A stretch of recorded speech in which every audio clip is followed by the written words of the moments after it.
नमस्कार, NDTV India पर आपका स्वागत है। मैं हूं मनोरंजन भारती।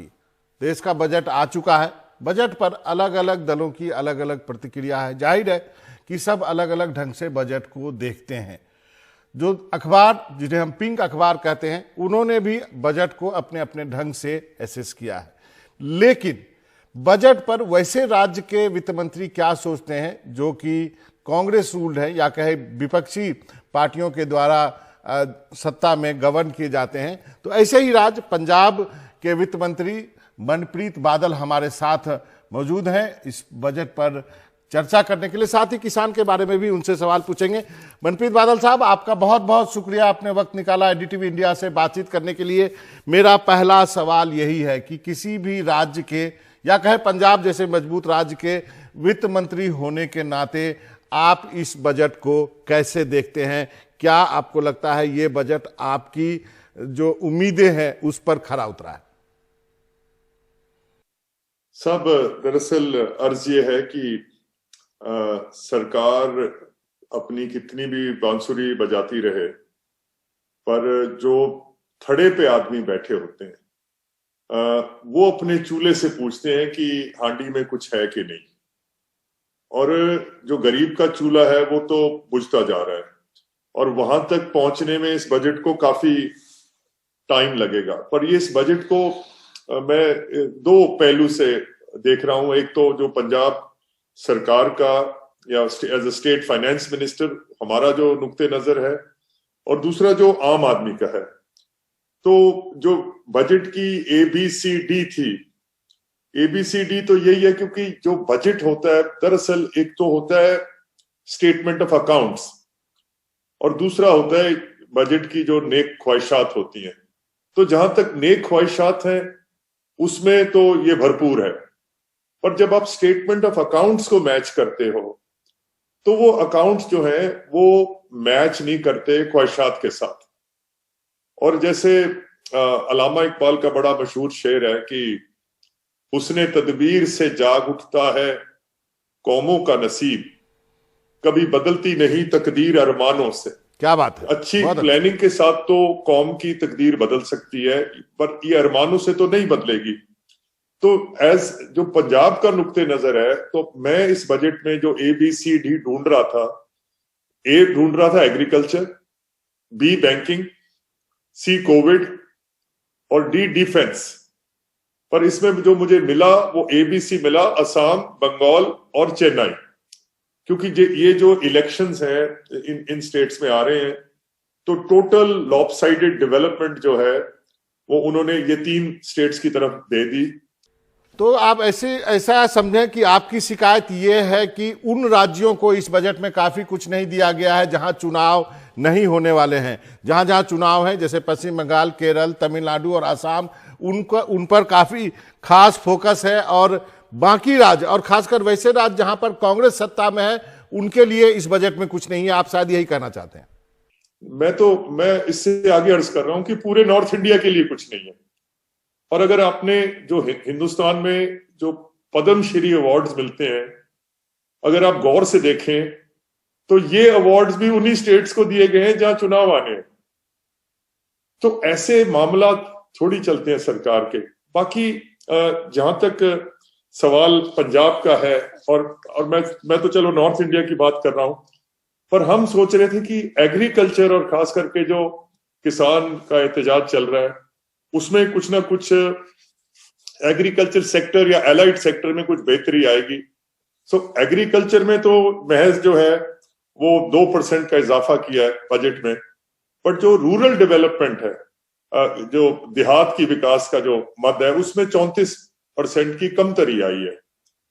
उसी तरह जो हेल्थ सेक्टर है, तो बता तो रहे हैं कि हेल्थ इंफ्रास्ट्रक्चर के लिए बहुत ज्यादा बना है, पर उसमें इन्होंने जो कोविड की दवाई है उसमें वो भी शामिल कर ली कि ये जी इतना ज्यादा अखराजात ज्यादा है इसमें।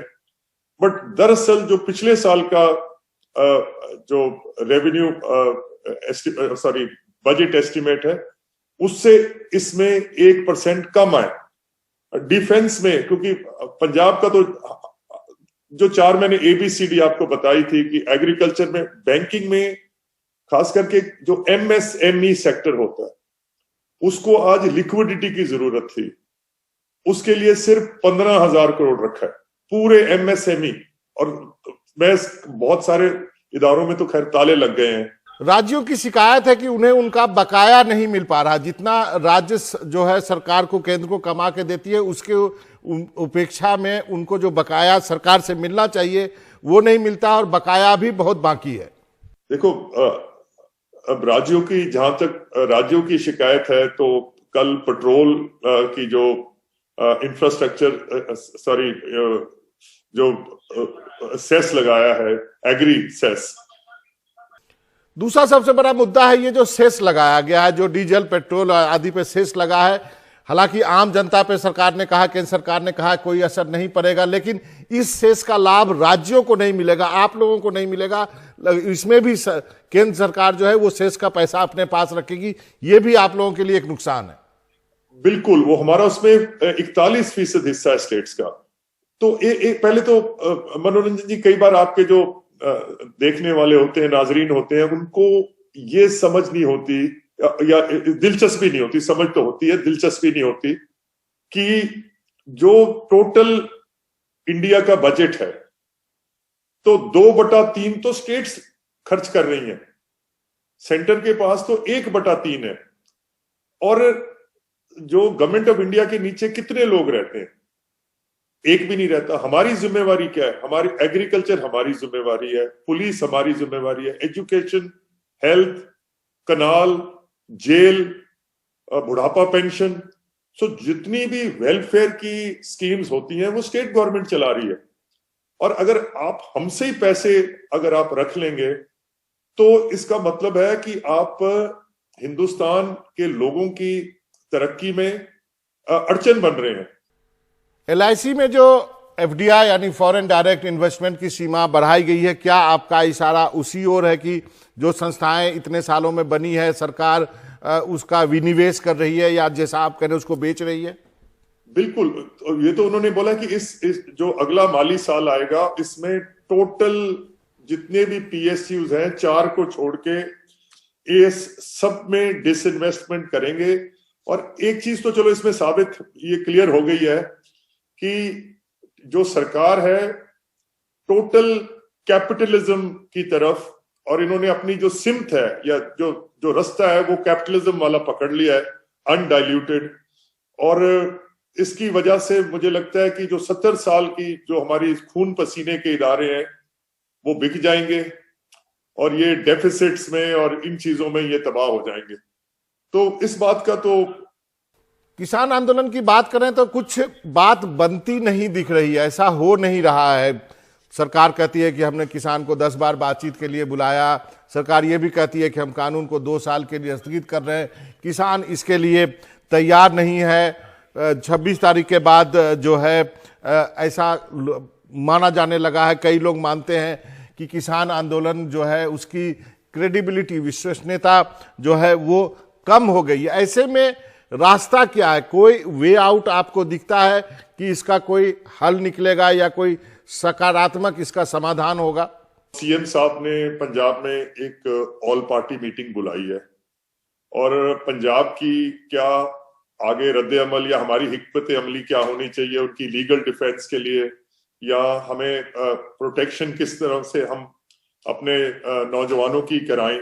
बट देखो, बात यह है कि किसान जो कह रहे हैं वो ये कह रहे हैं कि उनकी सफों में कुछ शरपसंद लोग जो वो हुकूमत में खड़े किए थे, और इसलिए ये मामला जो है पेश आए। पर ये सरकार ये समझ नहीं रही, अप्रिशिएट नहीं कर रही कि किसान जो है वो डिटर्मिन्ड है, और वो उसकी जो कुव्वत इरादी है वो बहुत मजबूत है। और 2.5 महीने से इतनी सर्दी में वो पूरा मन एहतजाज कर रहे हैं, तो इस शरारत की तो जरूरत उनको बिल्कुल नहीं थी। तो 99% तो पूरा मन रहा ये।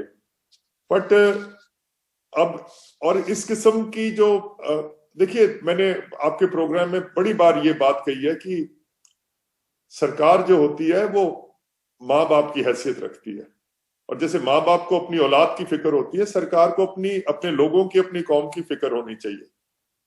और वैसे तो ये जिसको अंग्रेजी में अनसोलिसिटेड एडवाइस कहते हैं, पर मेरा मशवरा सरकार से ये है कि जैसे माँ बाप अपनी औलाद को गले लगा लेते हैं, और इन्होंने तो अना का मसला बना लिया है इसको, ये जो किसान एजिटेशन है।